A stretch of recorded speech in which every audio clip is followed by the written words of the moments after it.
sections of this event today. One, first half will be a panel discussion, and the second half will be the curtain raiser about the event. So we'll go in details about both these things. So I will invite the panelists for this session. Shri Atul Kharate ji. Shri Sambhaji is delayed, so Dr. Kaka Sahib K.S. Konde from Vasantdada Sugar Institute. Shri Atul Mulay and Shri Tushar Lowalekar to please come on the dais. Yeah, so the purpose of this event actually was there was a lot of heat in Delhi and we wanted to skip that. So in a lovely city like Pune, it's really good to have an event. So, but that was on a lighter side. Basically, the purpose of this event was twofold. One, that there is a lot of activity going on in bioeconomy sector. Future definitely is quite bright for this sector, and we see a lot of policy initiatives from Government of India which is driving growth in these sectors. It's a wide spectrum bioeconomy, right from CBG to biomass to biodiesel to ethanol, carbon capture. There are so many, verticals going down in this sector that it calls for regular interactions, meetings, and what all is going in this sector. And there is a fast development. So we have been in IFGE doing a lot of work on this sector. In last 10 years, I think whatever we see the sector as on today, a lot of credit goes to IFGE's efforts and the members which have brought it to this level. So idea was basically to have this event here in Pune and maybe to sensitize the industry and members here that what is going on in this sector and what IFGE has been doing to promote this sector. And then we have another major, power event, I must say, in the month of September on bioenergy, to share the details of those events also with you. To start with this panel discussion, I would like to introduce my colleagues here on the dais. We have Shri Atul Kharate ji. Atul Kharate is the Director and COO, Chief Operating Officer of IndianOil Adani Ventures. IndianOil Adani Ventures is one of the pioneers in CBG. They have a plant in Namakkal, Tamil Nadu. And Atul ji has been right from the beginning associated with IFGE, particularly for CBG aspect of it. And he is an electric engineer and MBA in oil and gas management. He is presently pursuing PhD, and his areas of expertise encompass operations management, business development, and business management. So Atul ji is like a dear brother, colleague, and friend, and very important part of our team. Then we have actually Shri Sambhaji KaduPatil ji had to be here, but unfortunately due to some meeting he has got stuck.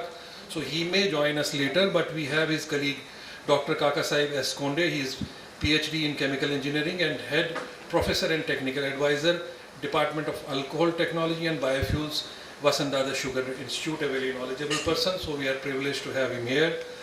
And then we have Mr. Tushar Lowalekar. He has also been associated quite long with IFGE and its activities. He has brought in the technology aspect, the IT aspect into the bioenergy, and I think that will be pushing, that will be a game changer in future, particularly when we talk about the aggregation of biomass. So he is the founding member and chief business officer of Biofuel Circle, which is an IT platform for doing business on mass feedstock. So he has keen interest in sustainability and played an important role in shaping of sustainability agenda of ABN AMRO RBS in India, where he served as a director on board on the sustainability arm. So we have privilege that he is with us. He will share that aspect of knowledge with the audience here. And Atul ji, Praj and IFGE, they are synonymous. IFGE was created by Pramod ji and he's one of the must say the pillars, the founder members of IFGE. So the entire team of Praj, Shri Atul Mulay is the chairperson of our Bioenergy Committee of IFGE. So he is almost one of the important key members of IFGE, and the developments what we have seen in this sector so far. Atulji has played a major role. He is working, he is the President and Strategic Business Unit Head of Bioenergy Division of Praj Industries Limited, a very knowledgeable man, particularly from the technology aspect of it in the bioenergy sector. He has been right from inception with Praj Industries, and he is on the Biofuel Working Group of MOPNG as member. He is a member of Biofuel Advisory Committee of Maharashtra State. He is on CIA's National Task Force. He is founder member and chairman of Bioeconomy Committee of IFGE that I mentioned, and Board of Studies MIT ADT University Pune, Advisory Committee member of MIT Engineering College. I must thank him. Under his leadership, we have all colleagues of Praj, including Mr. Ravindra Tigar, Tushar Patil, and many more who contribute on daily basis, I must say, towards the development of the sector. Their contribution has been immense. So without spending much time on ados, so I'll request Atulji to please conduct this session as a moderator, and bring out the different aspects of this sector in front of the audience. We have made a mixed panel. You can see that we have from CBG sector Atul Kharate ji, we have from the technology side and the biofuel side Mr. Atul Mulay himself, and from Vasantdada in Sugar Institute we see the sugar ethanol aspect of it, and the biomass and technology, IT platform sector we have Tushar. So I am sure we'll enjoy this session, we'll learn a lot. So over to Atulji.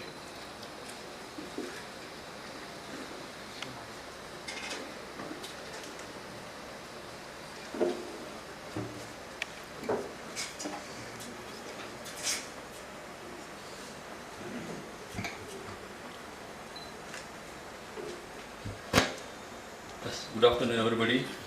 Respected panelists on the dais, Mathai sir, Biogas sir, Madam, Babuji, Raviji, and all of you are here on this wonderful, I would say, afternoon and evening. It's so pleasant to be all daylights here, probably from 50 degrees to maybe 36 degrees here. So I would say warm welcome, but it's a very warm response, but a cold welcome. Okay. And on behalf of all my colleagues here from my Praj, not only from IFG stakeholders who represent Pune and then all Punetes here, we welcome all IFG management here. It's practically the IFG management who is sitting here for giving us such a huge opportunity for all tonight. For the first, I think, flagship international expo which we are going to have in September, in this first roadshow we are conducting here. So thank you Sanjay ji and Vaibhavji for giving this opportunity. Now the today topic is of very interest. For the International Bioenergy Expo, we are talking about the bioeconomy, a sustainable way, and that's going to be a very, very important aspect of it. Most of you are here who have already been attending various seminars, platforms, also members of the various associations. But some of the associates of our here, which is coming from a vendor side or supplier side, some of it could be new, but I want to just take a crisp glance of it that the topic, the bioeconomy is one of the big buzzword now, and then this bioeconomy thing actually started probably a decade and a half back in the European Union. So bioeconomy word was there, biological resources to provide product, processes and services to achieve sustainable economic growth. So typically a bioeconomy world got formed against that on a sustainable economic growth from a bio business of it. In Indian context it has started probably a decade back or maybe 8 or 10 years back. But it was more focused from a biopharma side of it, subsequently bioprocessing of it. The real sense of a bioeconomy has actually got, from a bioenergy perspective, it is only from 2018 onwards. So 2018, the government has come out with a biofuel policy. And in this audience, there's one gentleman sitting here who actually has crafted and drafted the policy, and who is none other than Mr. Y.B. Ramakrishnan.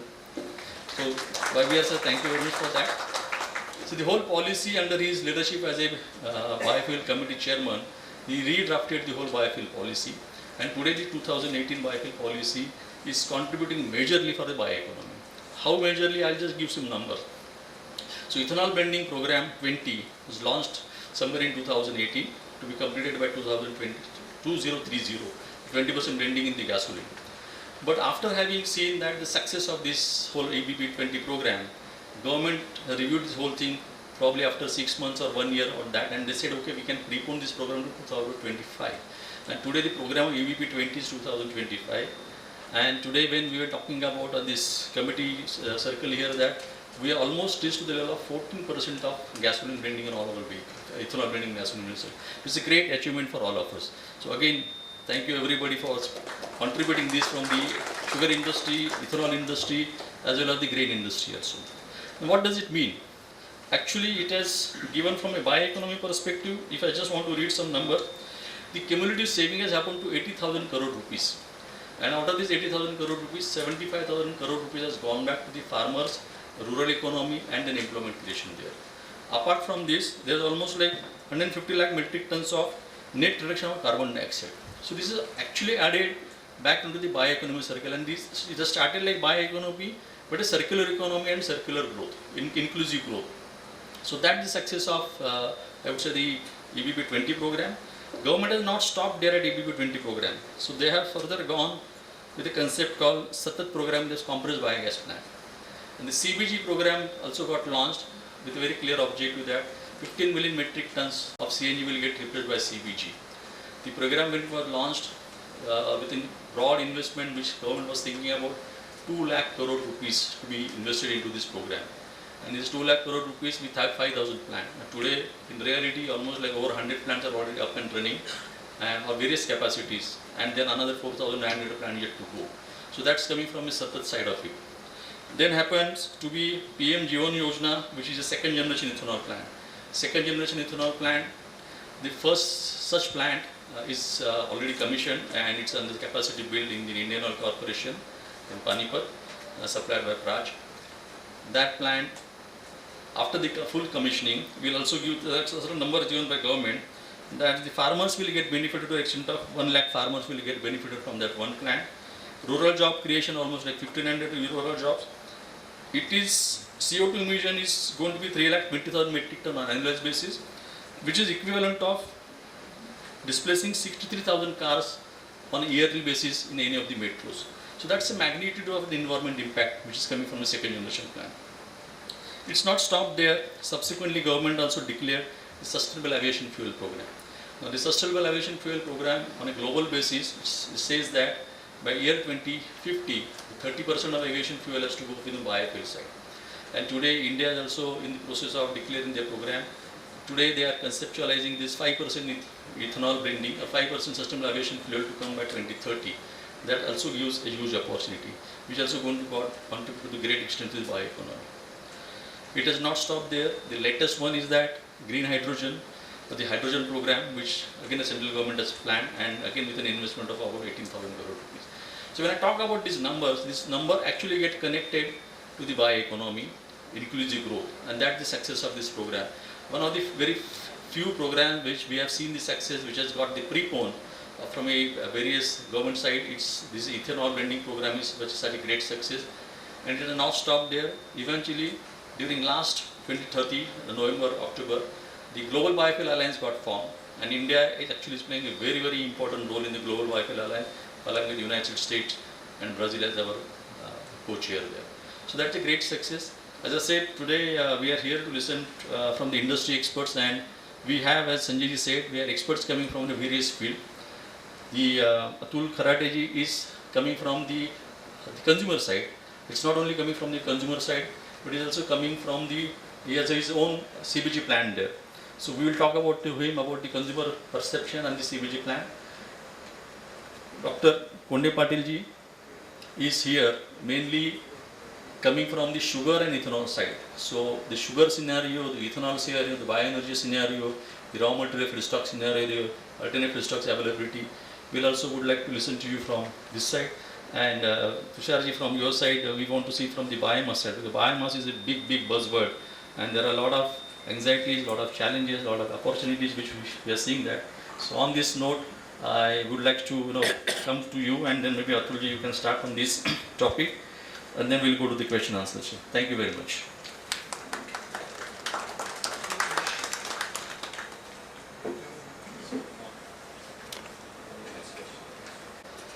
Namaskar, good afternoon all of you. It's really nice to be here among all of you, and more specifically in the city of Pune.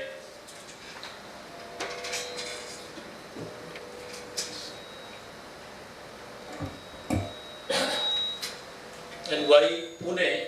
Because Pune is a place where a lot of these green initiatives have really thought through, conceptualized, and a lot of commencement has happened here.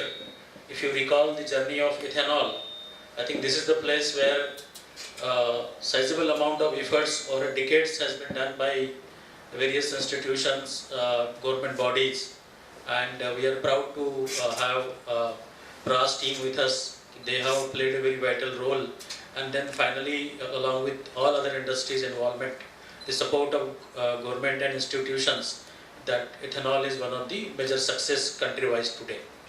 And I recall the first gas bus, basically again on the green gas, we have launched it here in Pune. So that's how the place is very important, and you all are part of this moment.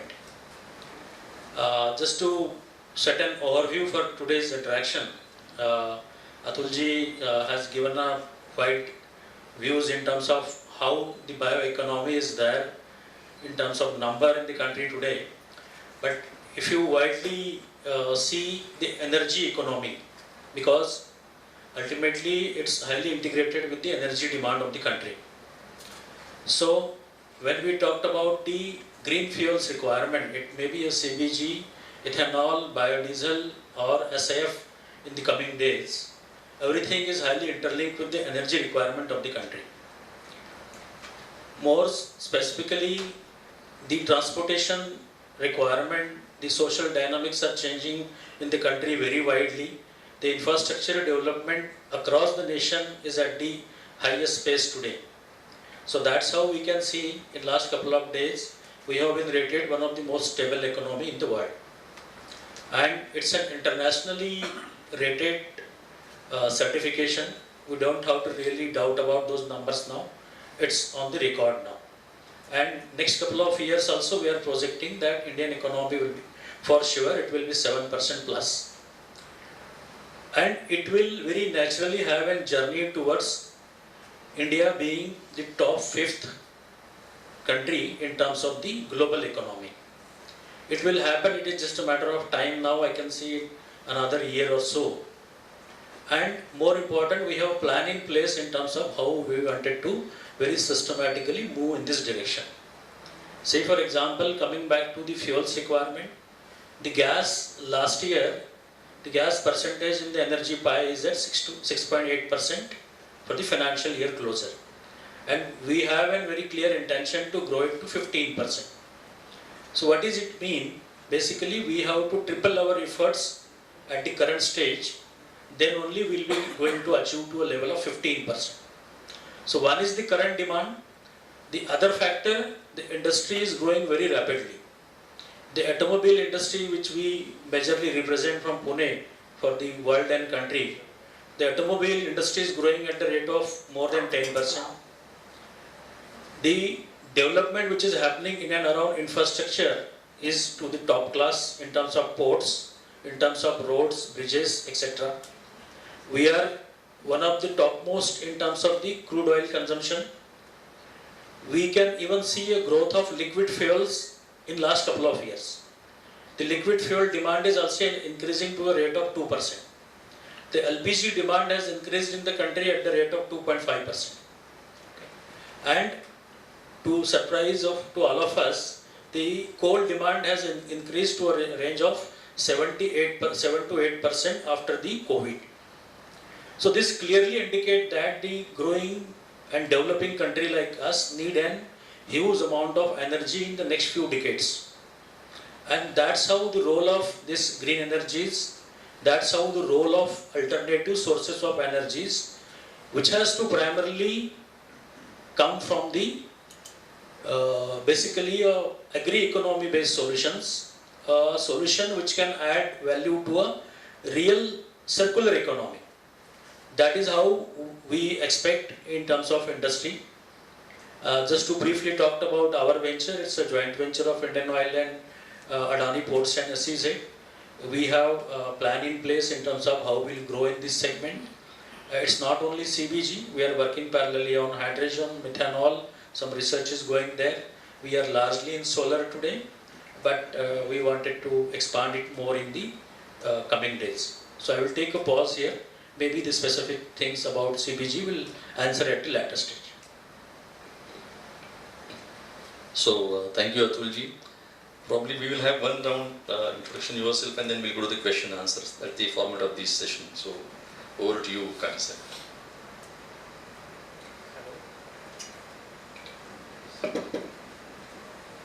Myself, Dr. Kakasai Punde, heading Alcohol Technology and Biofuel Department in the Vasantdada Sugar Institute.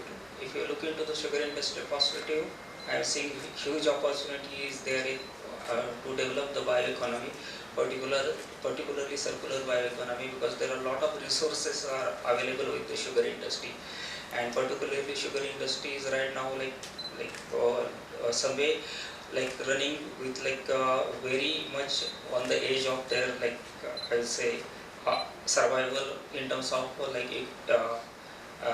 overall economically, as well as what is happening right now. They have to pay the FRP, as well as they have the sugar price is also some way fixed by government. So there are a lot of things is controlled by government, either sugar price as well as the electricity price in the sugar industry.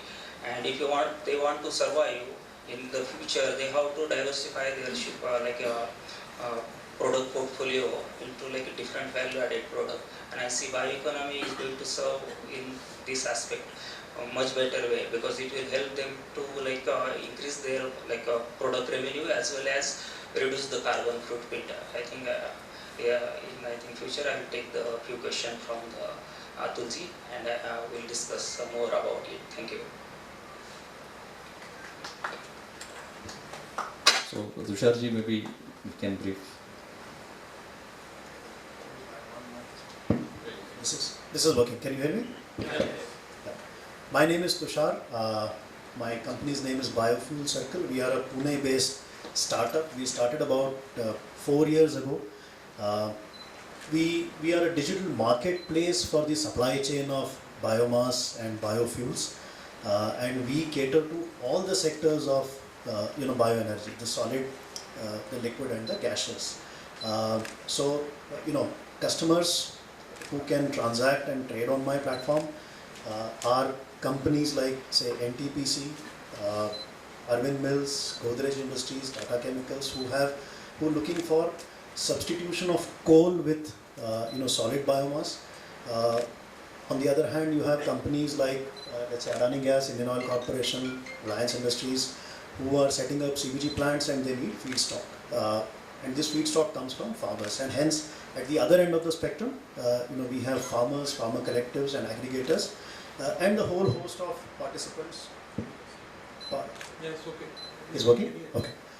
So whole host of participants in between. So for example, this is a very complex supply chain. So it's not a one-on-one kind of a thing. So if there is a farmer who wants to participate in this business, he needs equipment, he needs support in terms of maybe transport, because the transport in the rural sector compared to the transport in the industrial sectors are different. So all of these enablements are needed. And what is also needed, one of the most key factors here is the element of finance. So we also bring finance, on the platform for these entities to participate. We've been in this business now for about 4 years, and what we have seen is the drivers, of this. One is obviously, government policies which are encouraging more and more entities to move away from fossil fuel and move to, renewable energies. But also there is a self-motivated sustainability drive which is also coming in. There's awareness which is increasing. People want to experiment and explore this. The stumbling blocks to this, however, are the completely unorganized supply chain at one end, because when we're dealing with small entities, nobody is producing biomass. Biomass is being generated as a byproduct of farming activity. And nobody, in that sector hence has given a thought. So, for example, the infrastructure for, let's say, supplying wheat or grain or sugarcane is all set. There are special kind of vehicles available. There are special transportation warehouses available. For biomass, this infrastructure is still not there on the ground. So, if somebody has to even procure biomass, the equipment on ground is not there, the warehousing is not there, the special transports that are needed is not there, the finance industry doesn't understand how to finance this. So there are a lot of these challenges. So when we saw these, we said, one way to solve this is probably bring in, technology as an intervention which democratizes the entire participation, because it creates a level playing field. So for a small participant, if he has to speak to a large company, even getting him access past the security is impossible. But on a digital platform, if those entities are present, then they can very easily converse with each other, transact with each other. So you democratize, you bring in technology. So today, even if language could be a barrier, but people are able to use their mobile phones, WhatsApp and basic apps for conversing. So can this skill set be harnessed and utilized to create a mechanism for transacting between these entities? So some of these thoughts is what we utilized, and we are here now. We are in the 4th year. We are present currently in 5 states, and this year we're now expanding to another 4 states. So I look forward to participating in the question answers from more of that perspective. Yeah, thank you. Thank you, Tusharji. So now with this, I think Atul, I'll come to you also for specific questions. And as I said, this question is not only from the panel, the people who are sitting around at the various. And that's one question which probably at each of the forum it has been asked is that how the Indian CBG sector talks about the offtake arrangement, where that's one of the major concerns when people are talking about the CBG plant. And then there's a buyback arrangement, but the buyback arrangement is not at 100% buyback arrangement. The whole economics is linking to the buyback arrangement. So what are your views, and what are the views of the OMCs for that matter? We would like to have some light on that. So when we talked about offtake under a Satat scheme, there is a commitment by the oil marketing companies. IOC is leading that task across the country, and to be very honest, it's not a very uniform in terms of everything is going smooth at all the states. That's not the situation. There are certain pockets, typically the certain areas of northern region, those are state highway or national highways connected. There I can see a situation is good, but if your plant is located far away from the highways, then you have a challenge. At the same time, in spite of good efforts from oil marketing companies, still there is no solution. That's the fact today. However, I also have a point here in terms of as an industry, what can we do? So when we started this journey sometimes in 2019, so we were the first plant of the country. Everything was on experimental basis. Sizable amount of money we have already put in terms of doing all these experiments. And then it was our own thought and learning that we don't have to really depend only on the government support. We have to have our own mechanism in terms of how can we sell whatever we produce. So what we did, we started basically generating our own leads, which is basically a replacement of the liquid fuels. So there were customers, they were using LPG, customers using liquid fuel like FO, diesel, in some cases the other local solutions. So those we have replaced with the CBG. And today I can say that we have 50-50% scenario. 45 to 50% of the gas we are supplying under Satat scheme. Rest 50% we are supplying it to industry and HoReCo business, that is hotel, restaurant and catering business. So that is how we need to see the sustainability of our business. And as an individual, I can see that whosoever is investing in this segment, they have to really see the feasibility of having this type of supply chain arrangement in place, which reduces the dependency on any oil marketing companies under such a scheme. In terms of the raw material challenges, see, again, it differ in terms of the location which you have choose. For the initial capex investment, if you have basically gone far away from the market or far away from the highways, so the secondary side supply will have an impact on long-term basis. Similarly, the ideal situation for raw material is basically a 50-kilometer circle, and for the sales side, maybe a 100-kilometer circle. If you work in this fashion, then this is going to help us in terms of a very long-term and consistent way of having a business availability. But I can see that there are multiple plants, at least those to my knowledge, in terms of close to 70 plants are basically up and running and producing more than 5 tons of CBG today. So those are, yeah. We take this opportunity to welcome Shri Pramod Chaudhary ji of Praj.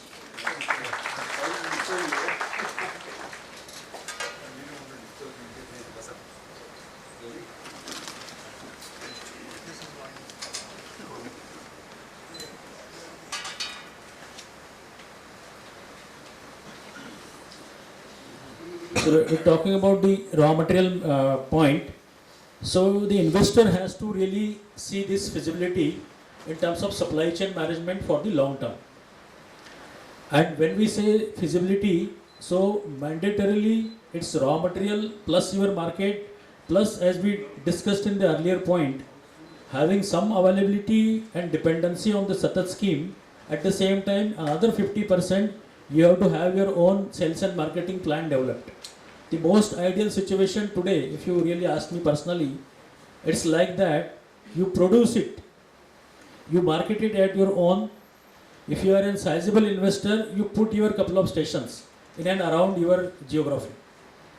That will be a very reliable model in terms of not having dependency on any of the support for long term. It's not really advisable that we have to depend on government for this type of setup, whereby we can see we need to set up that station for another 30 years or 40 years of span. Thank you for your very candid feedback, because the industry is looking at that probably 100% buyback, 100% take or buy sort of a price. Taking a clue from you about the feasibility aspect of it. So I have a question, Dr. Sir, for you is that how can we valorize the LFOM and FOM, and what the Vasantdada Sugar Institute doing for that valorization of those? What trials, experiment you are doing at on the field side? So that's question of a close sort of the most of the bankers also for that matter. Hello. So particularly for the bioeconomy angle, and Atulji, you asked about how you can valorize the different waste in the sugar industry. In addition to that, like in the crop side, what are the different work we are doing? So particularly if you look into the sugar industry, what is happening nowadays, like people have started expanding the sugar industry, like particularly day by day, the capacity is going higher side. And what happened because of that, number of average working day crushing is going down from 150 to around 100 days. And to survive in this scenario and to reduce the overall overhead cost, they have to like utilize some of the, I will not say waste or it should be like byproduct to value added product. So some of the byproduct are like molasses or the raw pressed mud cake, as well as if you look into the bagasse. So that can be valorized to value added product and make this industry more sustainable, and get some of the products which are like more biologically sustainable. So particularly if you look into the like currently the distillery in the sugar industry is producing ethanol from the molasses, and almost 500 crore liter of ethanol is last year produced, and out of that 80% is coming from the sugar industry side. And if you look into the like press mud cake side, the mostly press mud cake is utilized only for the like biocomposting purpose, but nowadays people have started utilizing it for the CBG production, and some of the like VSI member sugar mill, particularly natural sugar, and some of the plants I am seeing from your side also IPL or the some other places we are seeing bio CBG is coming up from the either from the press mud or the spent wash based biogas plant. So this is the one thing what I am saying is like value added product in the sugar industry. In addition to that, day by day you are seeing in the sugar industry for the cogen electricity, the tariffs are going down. So there is good opportunity for the using the bagasse for other purpose. So either for the use ethanol or green hydrogen opportunity what I am seeing. So either using the electricity which is a renewable, so it can be utilized for green hydrogen production. So one of the plant VSI has already installed in their premises for green hydrogen production using the electricity, and there are good amount of opportunity directly using the bagasse to green hydrogen, and I think a lot of work is going on in the ISC, and they are working on that. So in addition to that, from the like I will look into the like crop side. So for the crop side, we are seeing the like lot of development in the sugar, particularly sugar crop. But we are seeing like to increase the sugar crop yield, there are a lot of work is happening in the VSI. In addition to that, in the sugar crop itself, can we grow various intercrops? So if there is good amount of opportunity of growing intercrops, and we are trying to understand how the economics is working in that sense. So this crop can be utilized for the biofuel purpose or biochemical purpose. So a lot of work is going on. I think in subsequent things I can discuss that in the details if you want. Thank you. Thank you, Dr. Sir.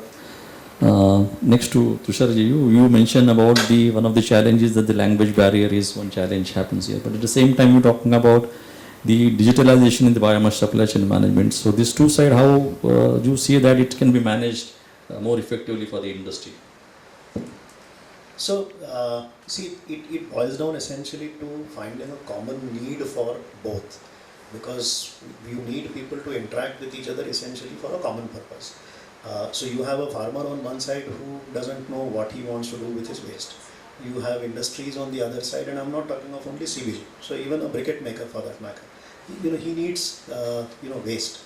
So he needs a mechanism for collecting it from the farmer, and in many cases the time available is very limited. To solve that kind of a problem where you are dealing with multiple people and a large number of people on one side, because if you look at the average yield of biomass per acre, as per government estimates is about 1.5 to 2 tons per acre. Now even a small briquetting plant, if you see, who has one machine and wants to produce say 300-400 tons a month, he needs about 5,000 tons a year. 5,000 tons, if you are getting 2 tons from one farmer, then you are going to deal with a couple of thousand farmers. There is no mechanism right now for someone to get in and do this activity in a limited period of time. So there are aggregators who are working, but it's not a scalable model. So the moment you want to scale, you need a solution where more people can participate and the stakeholders can interact with each other easily. So that becomes one of the key challenges which needs to be solved, because you can do it with a few hundred farmers, but if you want to scale it up, so for example, and multiple crops. So, like in Gujarat, we are currently working on cotton stock aggregation. Now, we've by an estimate gathered about 12,000 tons through the mechanism which we've done at one site. That involves a large number of farmers, a large number of daily trips that needs to be done. There has to be a scheduled mechanism to go on, because the time available is maybe 2 months' time. So you need a technology intervention which can help solve all of these problems in one go. Also the number of equipment involved. Now if there are, let's say if I'm talking of cotton stock, you need say 30 cotton stock shredders working somewhere. Then you need 30 tractors along with it. You need 30 operators with it. You need probably 60 trolleys going in. Now all of these have to work like a clockwork mechanism. And then to look at what are alternatives where things are working like this. let's say for example Uber or Ola, they do probably these many number of trips using technology to schedule, to communicate with each other and to facilitate the transactions amongst each other. So we believe that this kind of a mechanism is something which is needed, which will create a sense of organization and a sense of trust in that market. Our experience is that we've been at it for the past couple of years now. In rural areas where we have demonstrated that this works, the next year the farmers have come back asking on their own, how is it that they can participate this year also. And I think that, to my mind, becomes a start point or a key element for these initiatives to work. Great. Thank you, Tushar, for this explanation, and probably this positive momentum is really growing in a big way on that. We should ask some questions from the audience. If you have any questions from the audience side, we can take a couple of questions.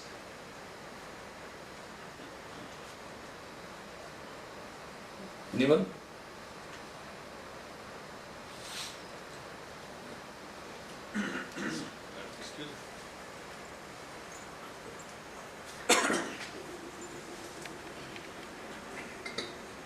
Tushar, the question to Mr. Tushar. Actually, I represent not from the sugar or industry. I am representing a cement industry. So cement industry is one of the most energy intensive, and there is a lot of thrust is being given to use the alternative fuels. So these days we are using various bioenergy, means agro waste as one of the energy segment apart from RDF and plastics. So as we are facing a huge challenge in aggregation of the agro waste, where the major challenge is the logistics and the economic viability of the material. So we are sourcing it from different regions. We have a plant in Karnataka and Andhra Pradesh. I am adding the logistic as well as sourcing of alternate fuel. So the biggest challenge, how Tusharji, your platform can help cement industry also to, because we are working in a radius of almost 150 to 200 kilometers from our plant to aggregate a different type of crops based on the seasonality. So just would like to understand. So I think we are speaking the same thing, because those are exactly the challenges which we are also seeing, and the challenges exist on account of, one is lack of infrastructure in the rural space, second is logistics, third is this is nobody's priority.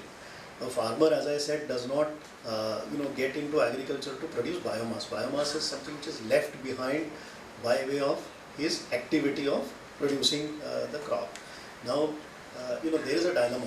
Should he focus first on disposing of the grain or the crop that he has produced, or should he focus on biomass? Obviously it's a no-brainer, and that's one of the reasons why this is something which doesn't get addressed. It's not just cement industry. I mean, any industry would eventually face the same issue, and we are working, by the way, with UltraTech in Gujarat in trying to bring farmers to provide waste to them. So UltraTech is sourcing cotton stock on the platform, and it's similar mechanism needs to be set up. One is participation at the stakeholder level. So if a farmer gets involved, or local mechanism sets up where the farmer at least has visibility of what he can do with the waste, then what we have seen is that they are willing to participate. They are even willing to wait. So for example, in Mathura, for one of the CBG plants, we did end-to-end sourcing. It needs groundwork. I mean, the preparatory work starts about 3 months ahead of the harvest season. Local agriculture departments and other people are very cooperative. You use Gram Sabhas, you use other local influencers to propagate the idea, but the farmers are willing to wait. Then what is needed is the infrastructure in terms of equipment and local logistics to then go in and clear on the scheduled day, or at least that period. If these mechanisms come into being, and it needs industry participation, if these come into being, then the problem can be addressed to a great extent. So that's what I feel is something which is needed.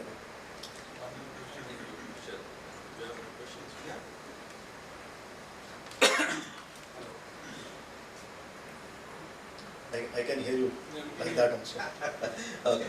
Yeah, for others benefit. So, my name is Brijesh. I am from BECIS. which is Berkeley Energy Commercial Industrial Solution. We are a renewable energy developer. We are Singapore-based company, and we started operation in India 4 years before. Basically, we are in solar, and then after solar, the new segment which we started is bioenergy, which is biomass-based steam and heat. So this is one area which we started in 2021, and we are running now 3 plants and 2 under finalization. See, the challenge which we faced, because the fuel was the most important challenge, and that's the reason customer went ahead with our model, as a long-term contract. So the current thought process internally is, everybody is discussing about biomass being used in multiple areas, like ethanol, and then biomass steam, and then CBG, and etc.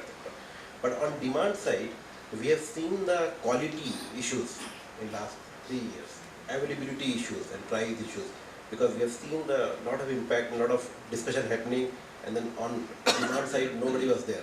Farmers are getting sold, and then they are just benchmarking with coal.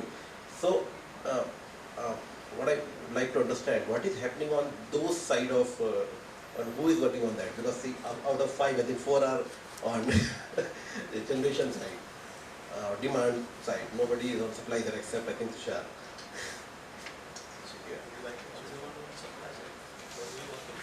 So, rightly said. So it's not that nobody's working on the supply side. I think supply side, see, the demand has been met over the last so many years. I mean, especially if you look at the solid biofuel industry, it's been around for almost 30-35 years now. Companies who want to consume are consuming briquettes and pellets for a long time, and there are a large number of players which exist in that space. So obviously there is some mechanism which is working. Probably what is missing are, one is the reliability part of it, and second is, as you rightly said, the assurance part of it. The assurance and reliability are two things which will come into play as more and more organized efforts come in. So for example, one of the attempts we are making is to standardize the fuel type. So if you talk to anybody who's consuming fuel, they have a specific recipe, 20% groundnut and 60% sawdust and this and that. Now, when you go to buy petrol from a petrol station, you don't have these specifications. But here, the compulsions are a little more complex for whatever reason. I mean, I don't understand this industry much, so I don't know why. But so what we are attempting essentially is, try and standardize fuel. So fuel grades, let's say up to 3,600 GCV, 3,600 to 3,800 with certain ash and certain moisture content, and then see how it goes. So one of the largest consumers in this space is NTPC, and NTPC buys on rupees per kcal basis. They do not, as long as it is agri-residue, they are good with it. So that attempt to some extent will probably address the quality issues. In terms of reliability, I think as the supply chain becomes more organized, we feel that the reliability part will also come in. I don't know if you would like to add something. No, thank you, Tushar. I think the question is well answered. And then IFGE, we have a special committee on that. And probably during the IT break, we can talk to some of the committee members there. Sanjay, over to you. Thank you, panelists. Sanjay, over to you for the next mission. Yeah. So a small formality before we close the session. May I request? I have some suggestions. Yeah. Can I talk? How many minutes? Yeah.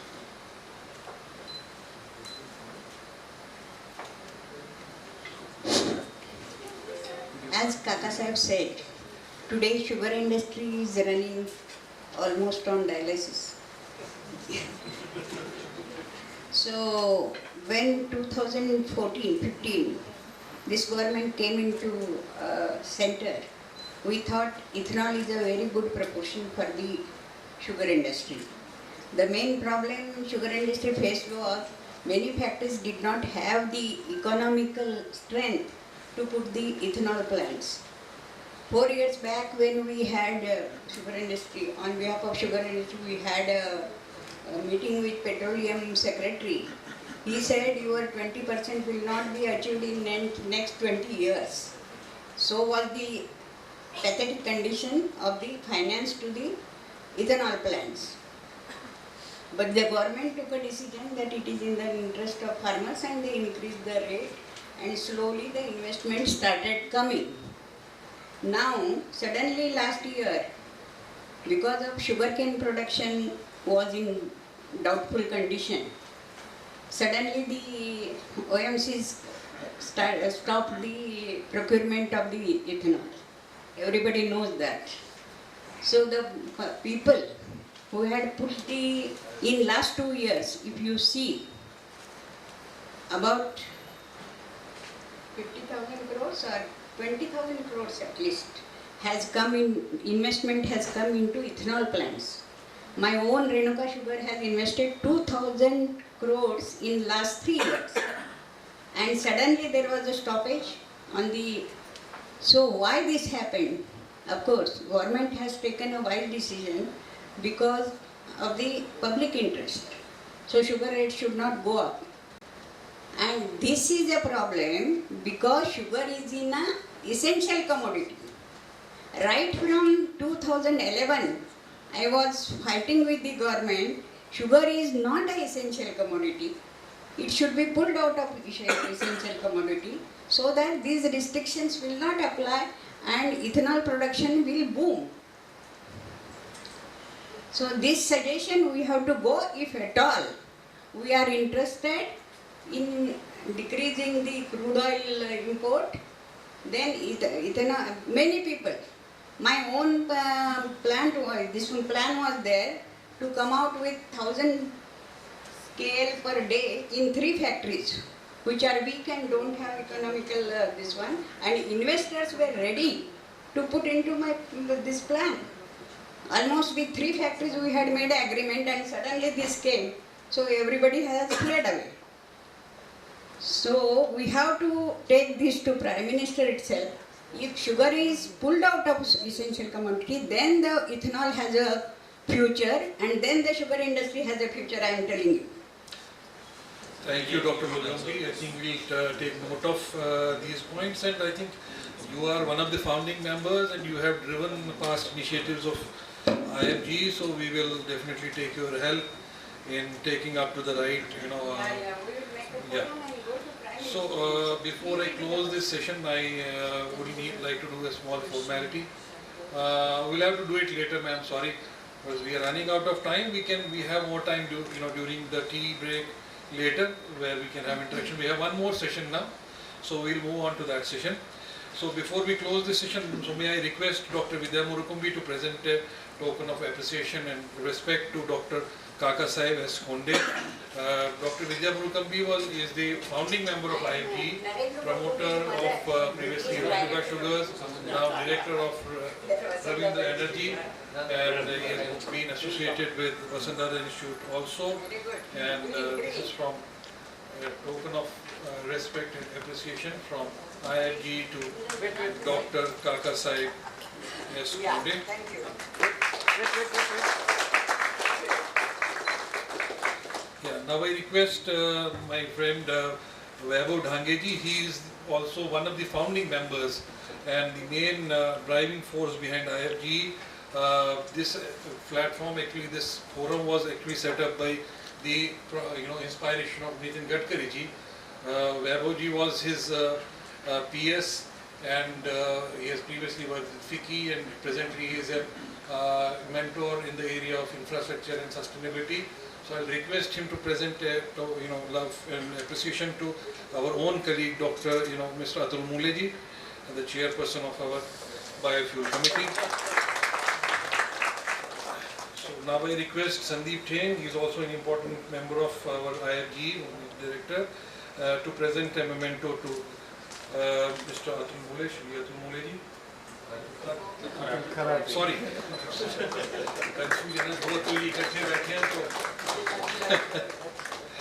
So now I request Rohit, my colleague, to present a memento to Mr. Tushar Lowalekar.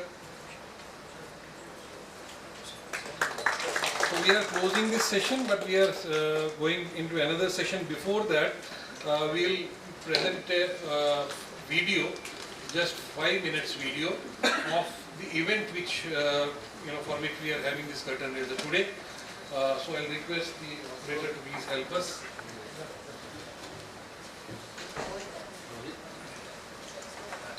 We'll have to switch off the lights.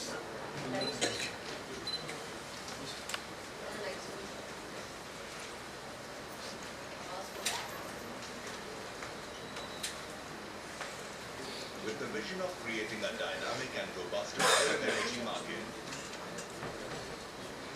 which leverages local strengths and combines it with innovation and technical advances,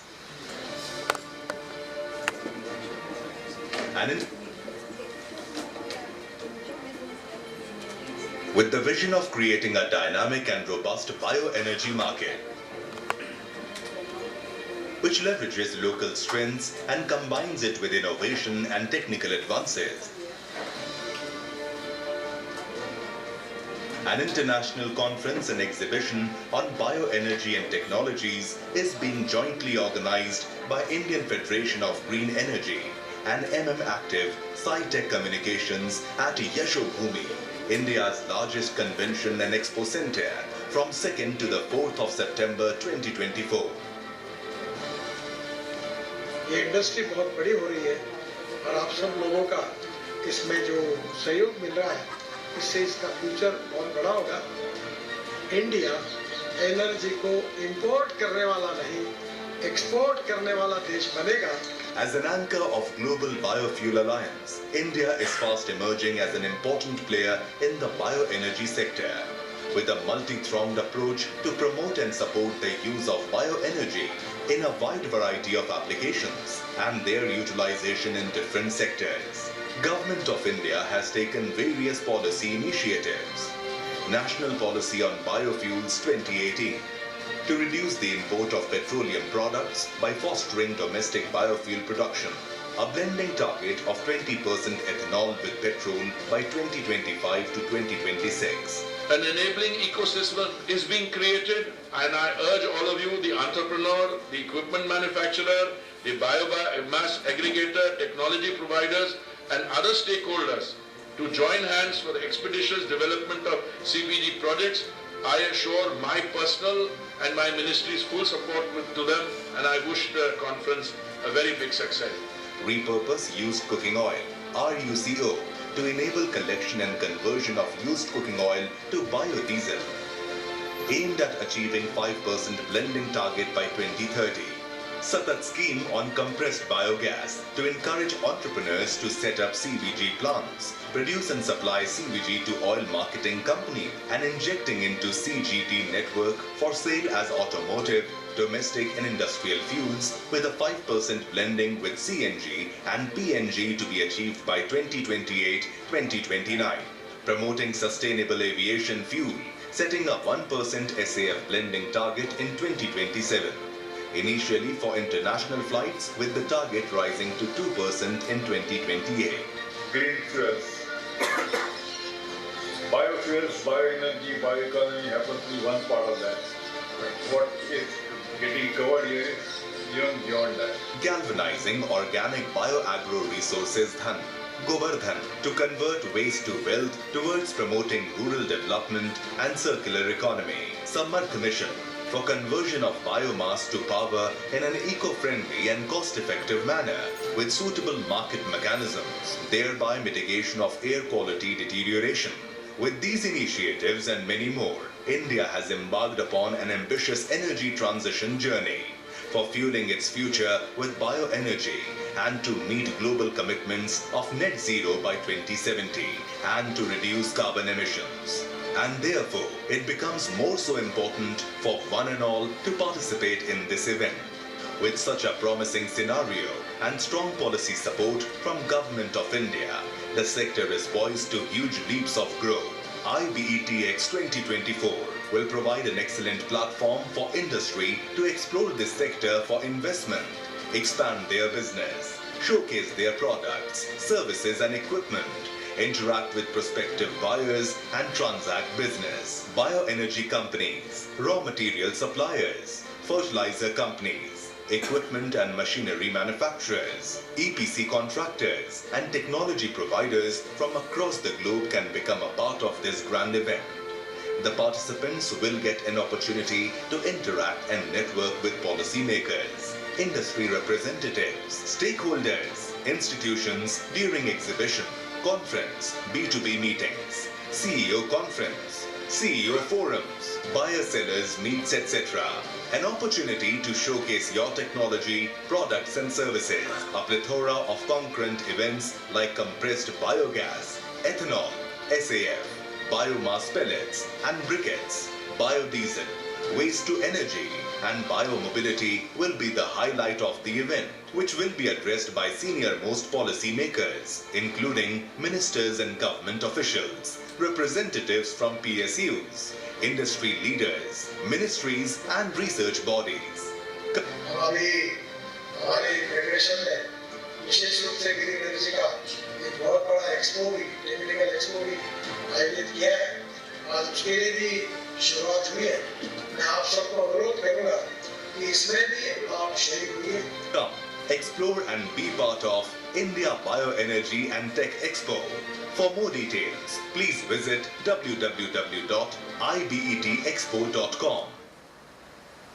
Thank you.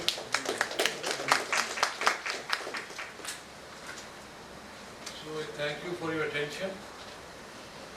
Basically, we wanted to convey where we stand with respect to this event, which is going to be a very powerful event, I must say, for this industry and first of its kind in India. So we move on to this curtain raiser of this event, and I request the dignitaries for the dais, Mr. Y.B. Ramakrishna ji, Dr. Reji Mathai, who was just, Dr. Pramod Chaudhary ji, and Shri Ravindra Barotkar ji to please come on the dais. Mr. Mathai, you have just gone out. I checked. Yeah, so we'll start. He joins us.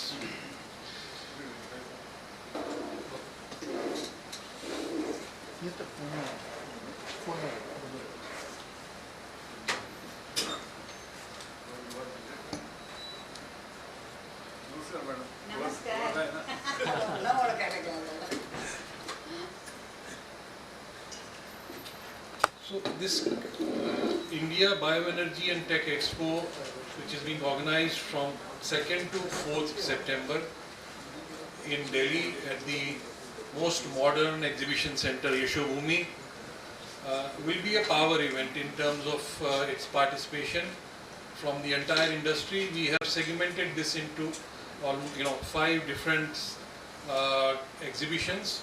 One is on CBG, then we have a biomass section, then we have this biodiesel section, then we have biomobility section, then we have SAF section, and then we also have this carbon capture section. So and ethanol. So all these different segments will be well represented in the conference by way of different sessions and at the exhibition in terms of different pavilions. And participation will definitely be from most of your fraternity, from industry, from the producer side, from the buyer side, from the technology providers, from the research institutes, from the policy makers. And we will also have participation. We already have some participation interest from different states. The state governments have shown interest to set up their pavilions because they are inviting investments into these sectors in their states. Then we also have international participation. So we have interest from countries like Brazil, from Denmark, from France, from UK, from different parts of Europe to participate at this event. In fact, we are going to France for a major event, UBC, where we are going to promote this. We have 2 dedicated sessions for industry in that conference which have been given to IFGE. So what I mean to say is that this is going to be a mega event where we should definitely participate. The video was a small snippet of what we are going to do is. So without losing much time, so I'll introduce the dignitaries on dais and request them to please address us and show us the way forward. We have Shri Y.B. Ramakrishna ji, He is basically an electronics engineer, but his passion was towards bioenergy, and he did a lot of work in this sector. And he was previously he chaired the task force of biofuels in Karnataka, which is as a chair, and then chairman of the Karnataka State Biofuel Development Board with the rank of the minister in government of Karnataka. Then we just talked about the Biofuel Policy 2018, National Biofuel Policy, which is presently being pursued by Government of India and is considered to be a game changer in this particular sector. So he chaired the working group of biofuels and drafted that policy for Government of India. And he is presently the chairperson of our CBG forum. We have a separate forum for CBG, and he chairs that. And he has also received awards for his contribution towards bioenergy from State Board of the Karnataka State Bioenergy Board and IFGE. So over to Mr. Y.B. Ramakrishna, and I request him to please set the context for this session and also give us the his perspective as to why this sector is going to be very important for future and how this event is going to help us in achieving that.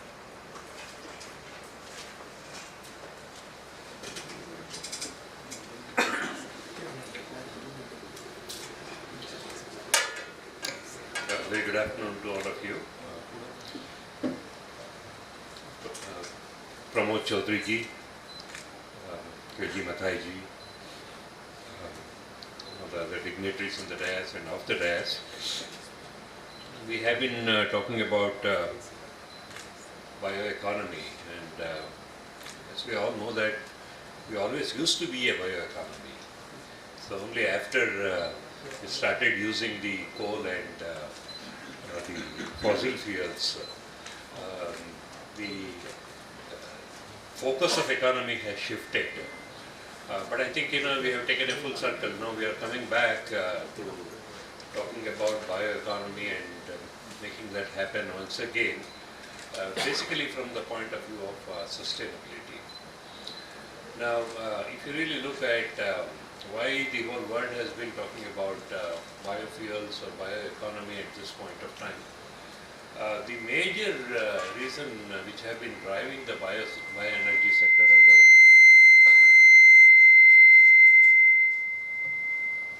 bioeconomy at a global level has been the environmental factor. Making use of all the fossil fuels, the kind of contribution it has made to the carbon emissions and the kind of global warming that we have been talking about. And we have been really looking at can biofuel be a mitigating factor for this.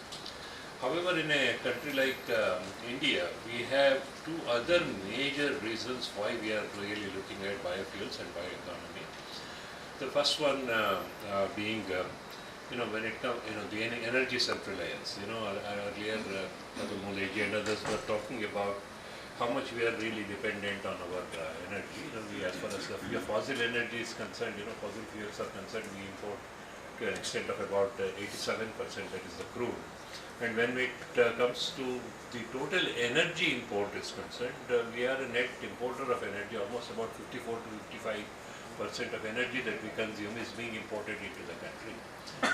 Now we have to really look at how we can move away from energy dependence on imports towards self-reliance. This has been one of the primary drivers in India for looking at the biofuel program. And the second important aspect is, when we are trying to achieve the energy self-reliance and also trying to address the kind of climate change problems that we have, can this whole program be structured in such a way that this could also become a tool for our economic development, and specifically when we are talking about the rural development. And we have seen in case of ethanol already that almost 75,000 crore rupees have gone back to the farmers in the last few years once the ethanol blending program has started. So this could considerably a major contributor, and these are the two additional drivers as far as the bioenergy or the bioeconomy program is concerned in India. Now, we have been talking about in the last panel discussion in the entire value chain the kind of issues and challenges that we have. Without repeating what has already been said, let me just touch upon some of these important factors in the entire value chain.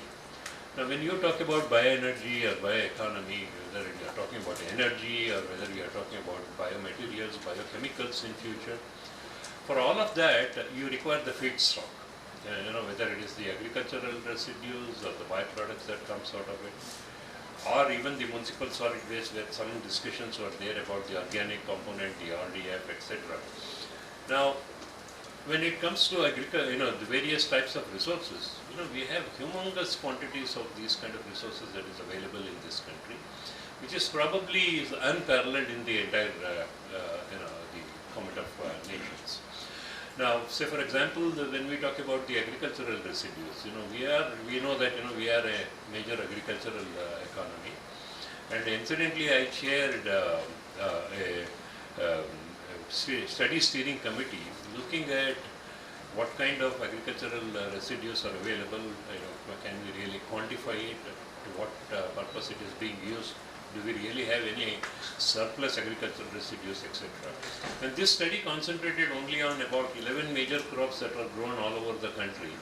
And to our surprise, we figured out that something like 1.1 billion metric tons of agricultural residue has been created, is being created year after year from these 11 crops, and which has been growing because the production has been going up from year to year. And out of that, almost about 700 to 750 million metric tons is being consumed for various other applications. However, almost about 250 to 300 million metric tons is being burnt on the farmer's field, or it is being unutilized for any kind of conversions that are possible at this point of time.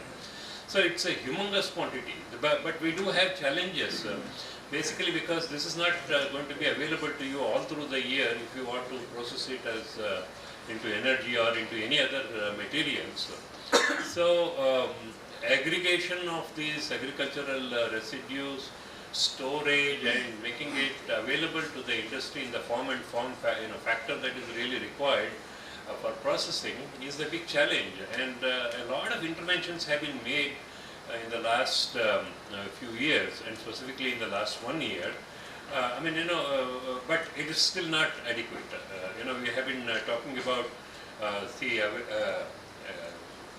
availability of the machinery that is really required for harvesting or aggregating, and then creating the entire value chain to make it available for the industry.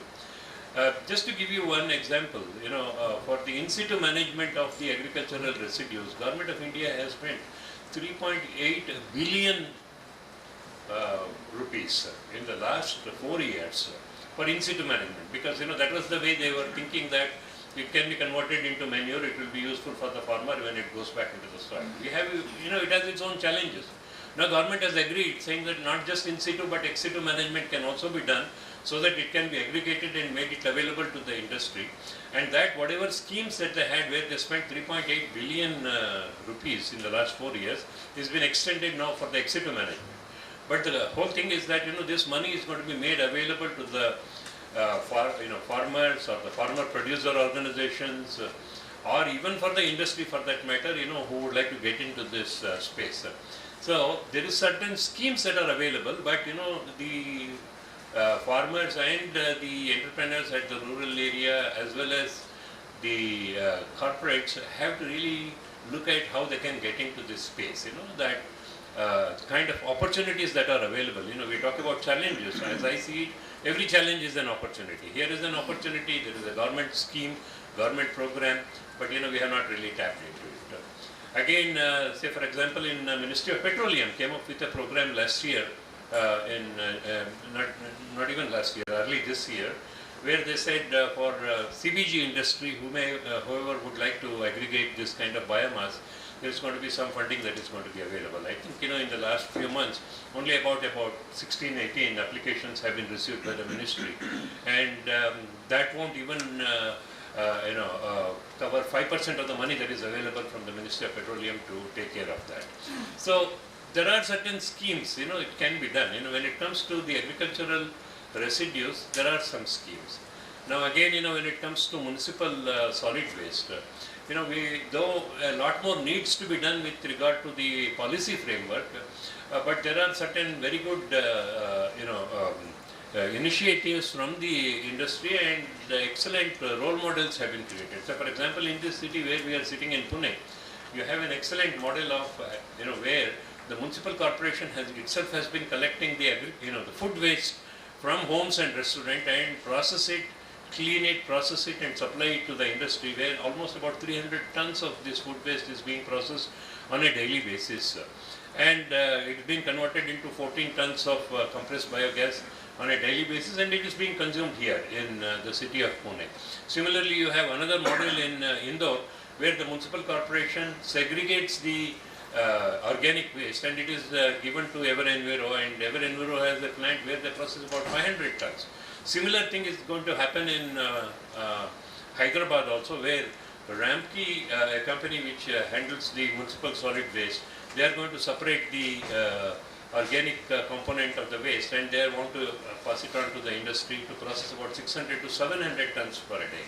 So we have different models. In Bangalore, we have another model where we have an NGO which goes from home to home and collect the food waste. They are doing it from something like 40,000 homes now, but they are looking at moving to something like 1 lakh homes before end of this year, and supply that organ. And they also even collect money from the homes for having collected this waste and supply it to the industry.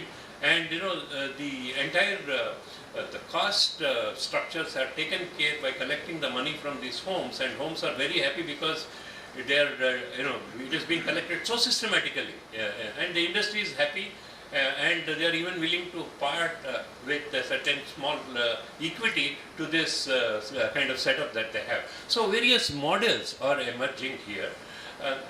And this needs to be scaled up at the national level. It got to be, replicated at the national level in different parts of the country. So when it comes to feedstock supply chain, lot needs to be done. Now when it comes to the technologies, we have multiple different types of technology. We have ustads in this area. You have, Pramod Chaudhary ji is there, and Vidya ji is there when it comes to the fermentation part of it. So in that area, you know that a lot of those molasses and other things that can be fermented. And when you are talking about biogas, again, we are talking about the fermentation process of fermenting various other kind of waste. So that is one part of it.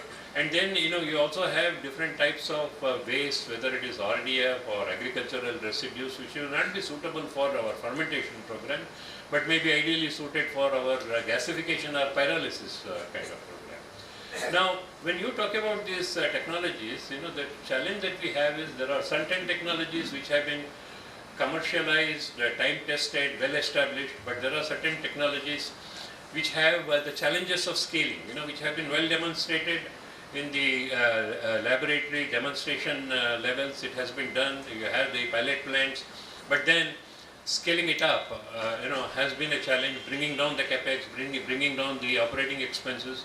Like Atul Mulay was talking about the second generation ethanol. The capex and opex is quite high, but then the technology has been end-to-end has been demonstrated now. Now we have to work towards how do we really bring down the capex and operating expenses, and whatever bottlenecks that may be there have to be controlled. Now when you talk about the technologies, conversion of the various types of feedstock, we are also talking about the byproducts that we are going to get. Now for the sustainability of this industry, the byproduct valorization becomes very important. For example, fermentation or in the CBG program, CO2 is a very important byproduct. There are some uses for the CO2, but is it really a good source of revenue for the industry at this point of time? Can we really think in terms of capturing this CO2 and applying the right kind of technology so that it becomes another source of revenue for the industry? Again, when you are talking about second generation, you are talking about lignin. lignin is a byproduct which is being burnt at this point of time to get heat and steam. But then, can we think in terms of higher value added products with that? So in the entire spectrum, you take any of the feedstock that we are talking about, the main product that you get is only about 25-30% of what you can convert into useful product. Another 60-70% is still there, which has to be valorized. So we have those kind. And when it comes to markets, I'll take another turn. When it comes to markets, we are talking about offtake guarantees. Yes, we do have some challenges when it comes to offtake. One of the things that Atulji forgot to talk about was the government has taken the initiative to create the pipeline infrastructure across the country, and there is a big money that has been set aside for doing that. Anybody setting up a CBG plant will be able to inject that gas continuously into the pipeline, not worrying about whether OMC is going to lift it or not. So that also enhances the application. When you talk about selling it to OMC, they are only looking at transport application. The moment you inject it into the pipeline, you are talking about industrial application, it could be domestic gas requirement, the application also goes. So, you have, when you talk about the feedstock, the conversion, the markets, we have challenges, but there are a lot of policy interventions at this point of time, but there are still a lot of gaps and implementation challenges. And then as rightly pointed out by Sanjay ji, one of the important areas is, we are trying to do all this and we are going to bring down the carbon footprint through all these technologies. So is the industry going to get benefit because, you are reducing the carbon footprint? So we have to think in terms of the carbon markets. How do we quantify the carbon that has been reduced and how does one get certain benefits? So here again, the government has taken some initiative and the carbon markets, there is already a voluntary carbon market. But then for all these programs, can we quantify the carbon that is being reduced and the industry that can get benefited? We have been working very closely with the Ministry of Petroleum on the biogas sector.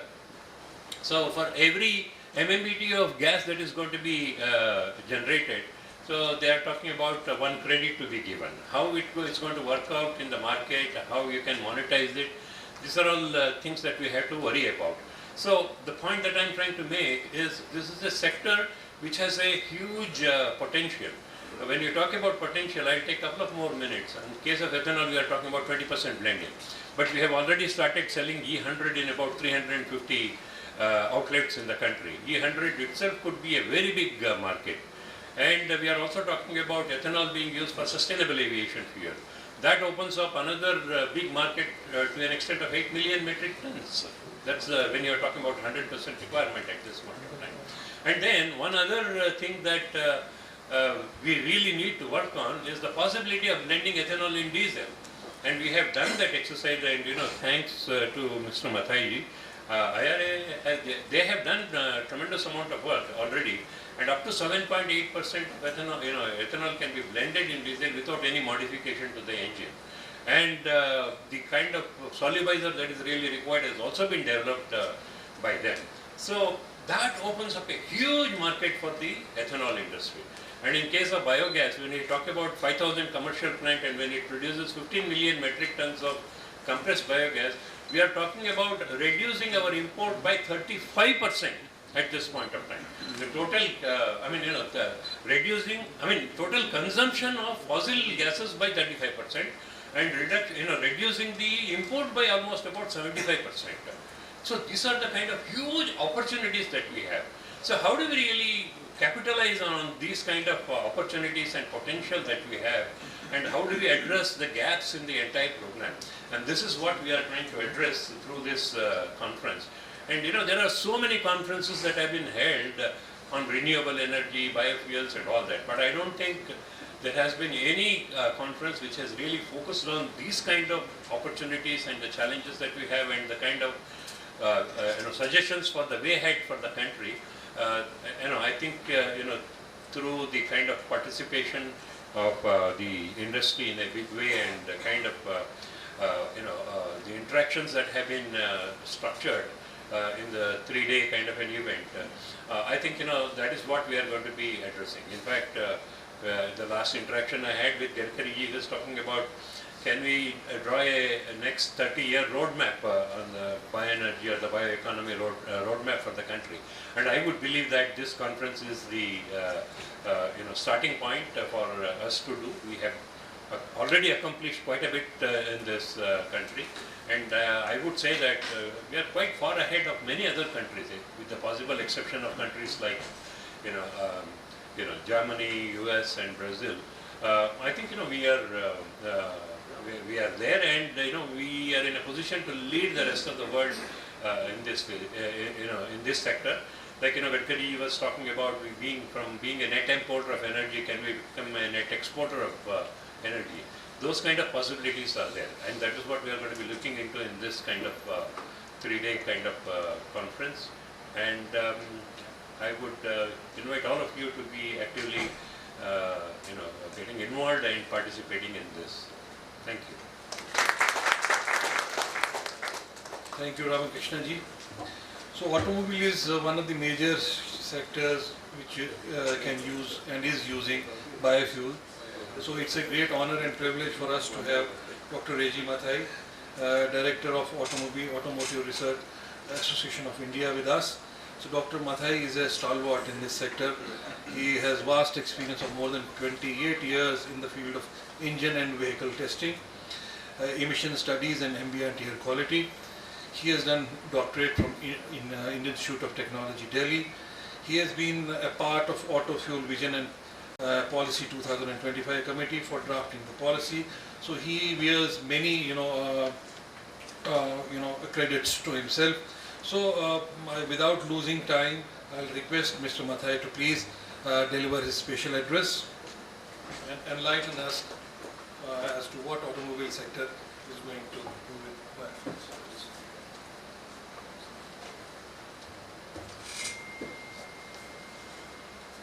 Greetings to all of you from ARA.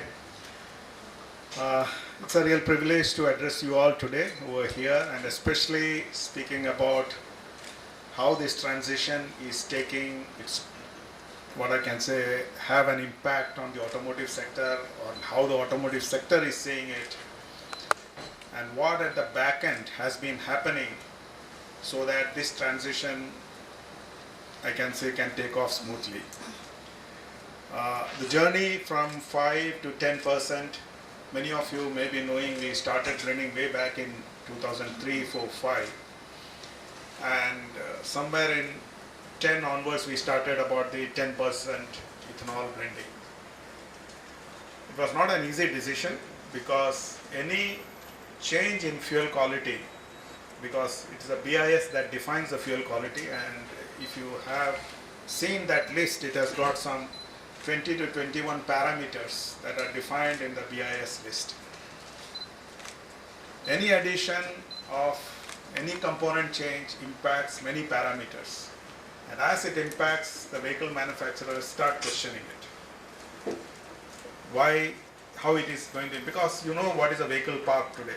It is, we have got something like 25 to 30 crores of vehicles on the field, as old as BS2 to BS3, although we may say that 15-year-old should be taken off, but still are there.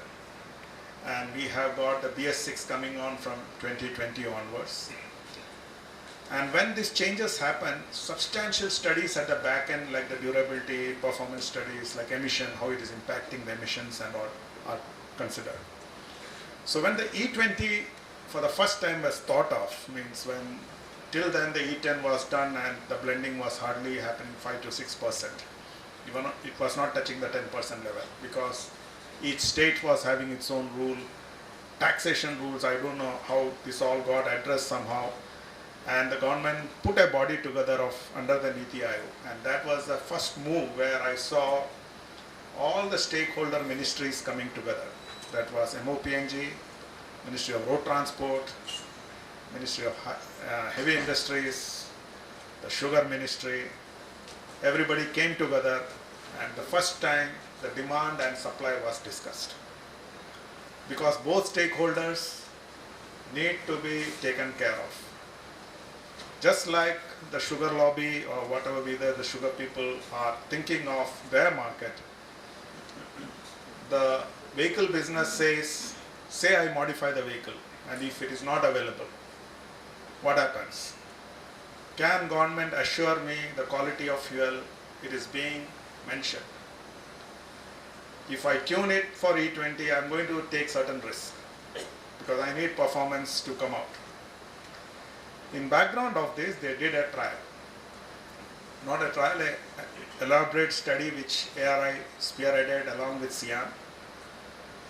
And this study threw open some mixed responses. It was not a very clean thing for E20. Means if you look at how the E20 performed, tomorrow there is a meeting at it. That's why I was out for the most of the time just discussing that with SIAM. Tomorrow at 11 o'clock MOPNG we have a meeting to present that report. So there are two sides of it.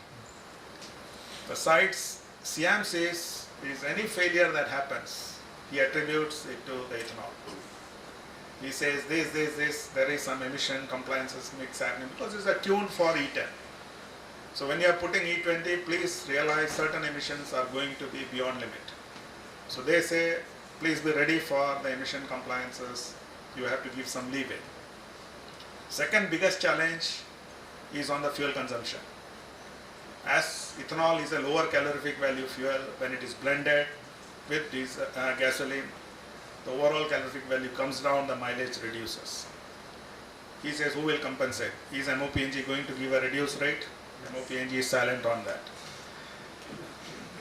So these are issues that they have before us. Then the octane number of the fuel, E10 has got 91 octane as a limit, although actually if it is E10 is blended, it touches 95. But what BIS has certified is 91 octane. E20 is certified as 95, as shown as 95 octane, although it reaches 98 octane. So they can tune the vehicle at 95 octane, which gives more fuel efficiency. So again, they say, can you assure us that from 2025 onwards, any fuel that comes up will be having 95 octane? Again, MOPNG is silent. Because we know the sugar cycle that takes place. There is a time when surplus is available, and there is a time when there is going to be some scarcity. So everybody wants to watch this cycle for 1 or 2 years. So till then, what the vehicle manufacturers are saying is, please give us a supporting grade of E10. So that is their current requirement. So this is under deliberation as of now, but studies more or less we have seen is on vehicle there are no catastrophic failures, means E10, E20 डालते ही गाड़ी में कुछ हो जाएगा, there is nothing like that.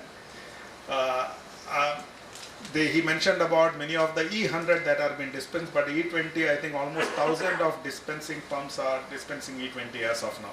That's why the average is now E14. It is either E10 or E20, so the blend of it is now touching at E14 as of now. And government looks it to at least match up to E15 this, so that the demand supply thing can be matched, and further they can plan for E20. So looking ahead, the first step, let us consolidate the position of E20, that's what I will say. And then the avenues are open. There is diesel blending can be thought of, flex fuel has to be thought of. But parallel to it, what we need to think is how efficient are our systems. Life cycle analysis studies needs to be incorporated in our whole generation gamut, because there are very efficient players who bring out ethanol in a very efficient manner, in good quality, the right thing and all that. But there are other players also, and OMCs are have to be careful, because they are in the end saying certifying this fuel. Second is on the carbon credit trading. I think this was mentioned in the previous also. We need to bring such enablers for the vehicle manufacturers.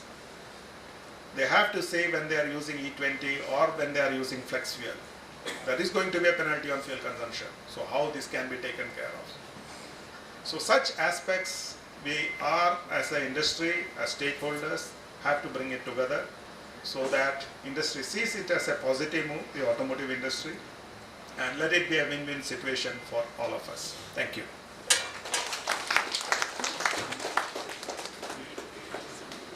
Thank you, Dr. Mathai, for enlightening us about the developments which are taking place in automobile sector and how the ethanol is going to, drive that growth in automobile sector. We have our President Dr. Pramod Chaudhary ji.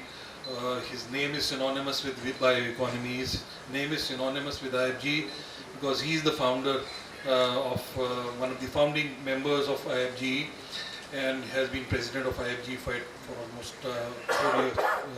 5 years now. And it is during his tenure that IFGE has seen this, growth in terms of representing industry and the sector so well that we can see lots of developments and a lot of policy initiatives from Government of India.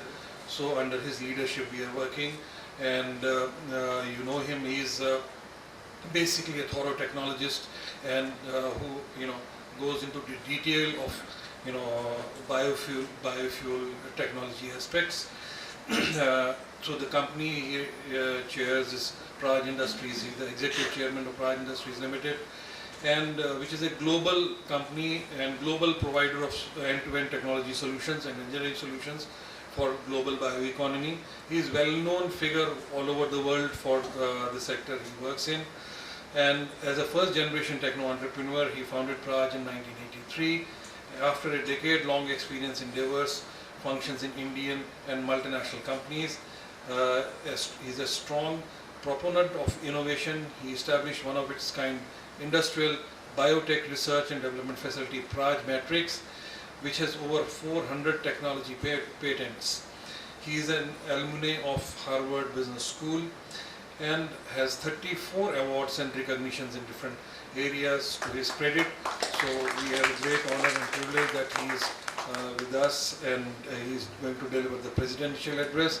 As I mentioned earlier also, Praj is the backbone of IFGE in terms of providing all sort of support whenever we need, in terms of providing intellectual inputs, in terms of providing inputs which may have to be represented for the industry in policy interventions from government.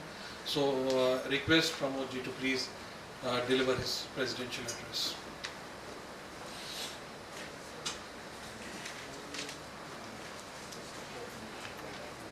Thank you, Sanjay ji. Very kind of you. Mr. Y.B. Ramakrishna and Masai, Ravi Boratkar, and Vaibhav ji, Madam Mukumbi ji. Lot of familiar faces. I'm coming on the gathering after a long gap. I've been of late not keeping very well, so I was avoiding it. But this time I could not resist attending this. The subject is very, very interesting and important. Almost a circle has taken place. We have crossed the complete circle of taking off of bioeconomy. It started in 2003, as he reminded us. 2003 was a very small 5% blending in 9 states, and Vaibhavji were very much a part of that, and Nitinji was the main driving force. So 3, 10, 23, 20 years practically. It has seen a lot of up and down. The last down was last year when they banned something. But the whole vector is going upwards. That's very important, and that is a very happy movement that it's moving forward, moving upward. The subject of bioeconomy, biofuel became bioenergy, became bioeconomy. Every word has got some different meaning. And economy is the total ecosystem which we are trying to cover in the bioeconomy. I am happy that this has been adopted as your new theme. It's very, very important. On the other side is also what is evolving is the biochemicals. That's another thing, biofuels, biochemicals, and what Praj calls it biomobility and bioprism. These are the two platforms which we have created, and they are really becoming very, very important. In fact, recently biomanufacturing was adopted by DBT. DBT adopted that recently. So both things together is really becoming very important. Now, what is new thing is happening on this space? Like, you know that SAF is becoming very important, and I'm happy that it is being covered as one of the subject. SAF will be sustainable aviation fuel from the bio route. There are many other things also there in the offing. I'm sure that all will get benefited by this development, because India is going to play a very critical role in this space. Global Biofuel Alliance is one of the recent development, and this takes us to another global platform that India can really participate with the global movement of biofuels, and a lot of new avenues are getting opened. So friends, this kind of expo will bring you closer to the opportunities in the international space, which otherwise is not so easy. And these are the opportunities coming in the different facets, not in the area of biofuels. Like there is opportunity growing in Africa for stores, ethanol stores, which can really offer the average ethanol producer an opportunity to supply for the fuel in the kitchen.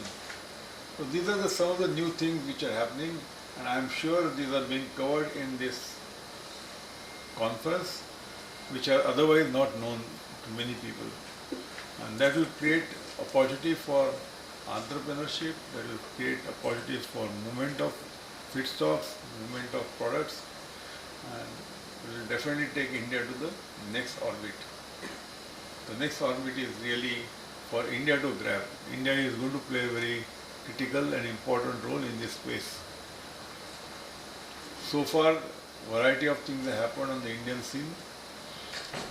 Most of the government departments are working in tandem, unlike what was happening in the early 2000s. But now many of them are working in tandem. That's very, very important and crucial to make a journey forward. And I will strongly suggest that whoever is not made plans, please make your plans to visit this Yashubhumi, isn't it? Yes.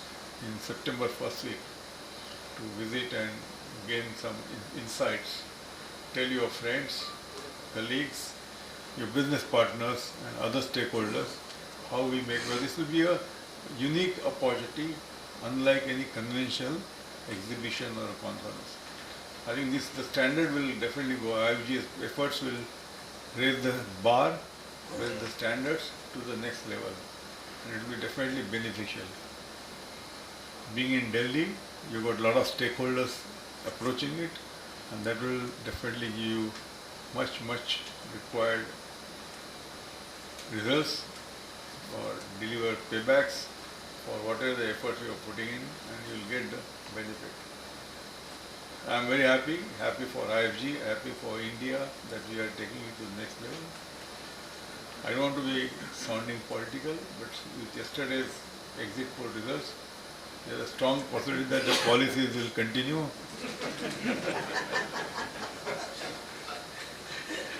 I'm asking, looking at Vaibhavji for support. I asked him first question. So the policies will remain stable. Perhaps they will get further improved. Already the stock markets are showing the signs, and they will definitely. So please be there in one and all, and really make efforts to take this subject forward. Thank you very much, Sanjay ji, for all your efforts. Yes.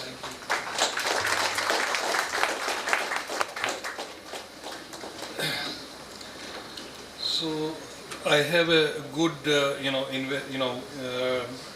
announcement to make, which is very positive for this event. We got 2 confirmation today itself during this program, and these are 2 companies. I will request them to please come forward. Mr. Samruddha Bhatt from SS Engineers Pune is taken up the Swiss Silver sponsorship.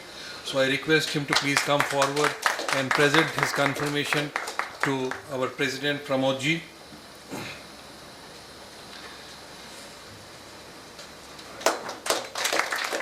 Thank you. We appreciate your participation. And then we have Jayavant Sugars Limited, Mr. Maswade, GM Distilleries, who has come with his confirmation of silver sponsorship of 10 lakh rupees. So request you to please come and present your confirmation to Dr. Chaudhary.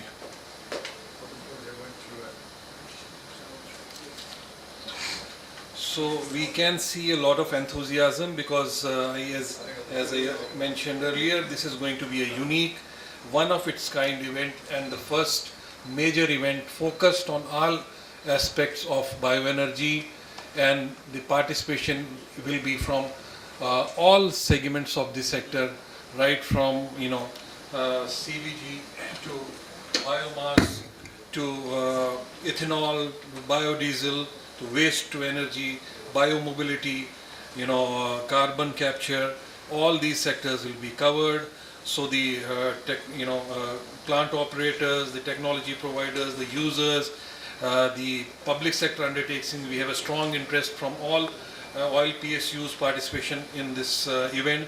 We have a strong interest from state governments who are interested to participate in this event. We have strong interest from overseas countries for participation in this event. So please take benefit of this event and also circulate this message among your colleagues in the industry, and those who don't know about this event you may like to pass this information to them so that they can take benefit of this participation. So I will now invite my colleague Mr. Ravi Barudkar. He is the founding member of IFGE, and he is the managing director of Active Skytech Communication Private Limited and Asian Conventions and Exposition Private Limited, a leading exhibition company. Though he has two segments where he focuses on. One is the communication and the exhibition part, and the other side is the agricultural economy side. So he is the AgroVision Foundation president also. He was past president of MEDC, Maharashtra Economic Development Council. He does the major events in India, particularly the Indian Science Congress, which is always inaugurated by Prime Minister of India. He does the major show on agriculture in Nagpur every year, where Gadkari ji presides over for almost all the days. So I will not go into the detail of what his elaborate profile. So I will not go into the detail of that. So he is a friend, colleague. So I request him to present his vote of thanks and conclude the remarks. And then after that we need a small formality to be done. So Ravi ji.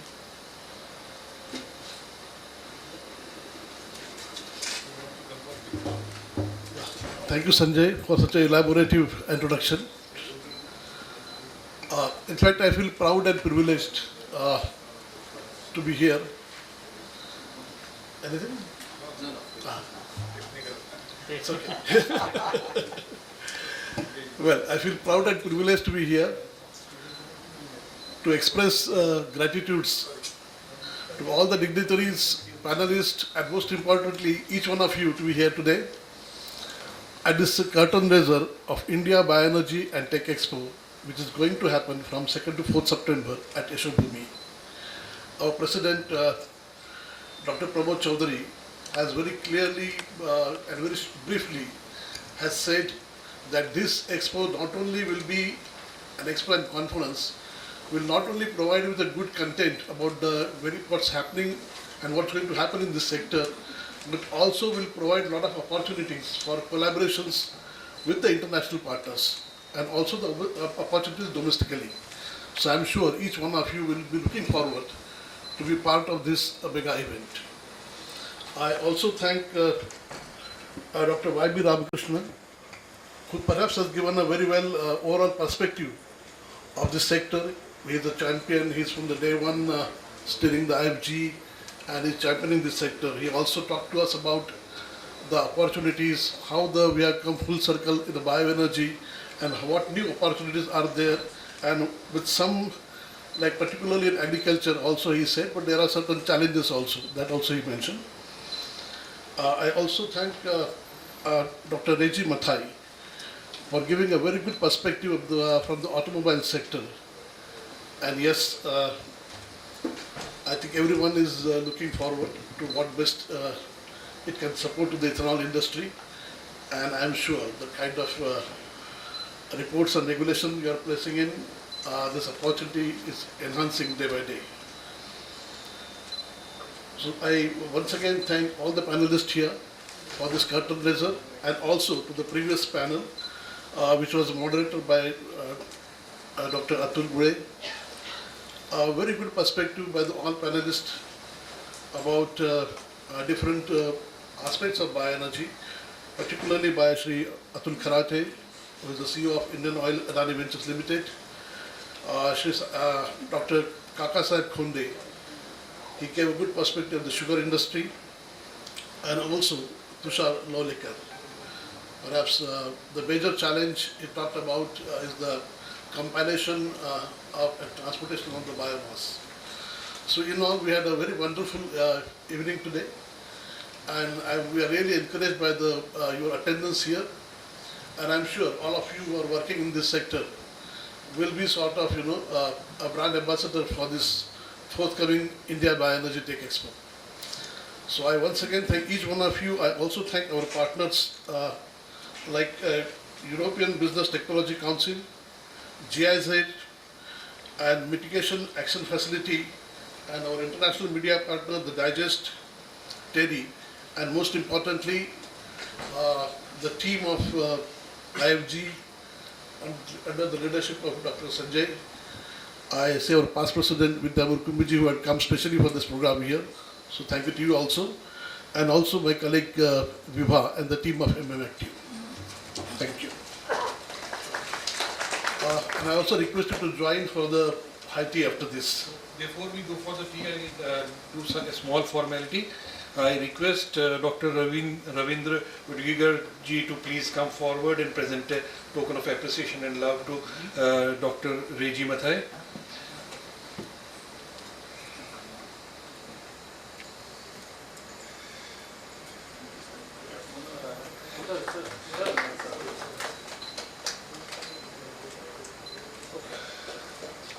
So may I request my colleague Vaibhav ji to please come forward and present a memento to Dr. Pramod Chaudhary ji. President को भी तो सल्लाह कर सकते हैं ना. And may I request Atul Kharate ji to please come forward and present a memento to Ramakrishna ji. Ramakrishna ji is the steering committee chairperson of all this event. So that introduction I didn't give, I'm sorry.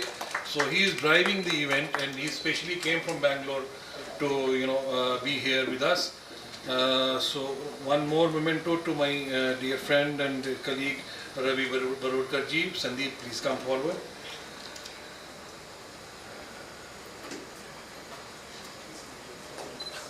So thank you, and please join us for tea and some snacks. Thank you.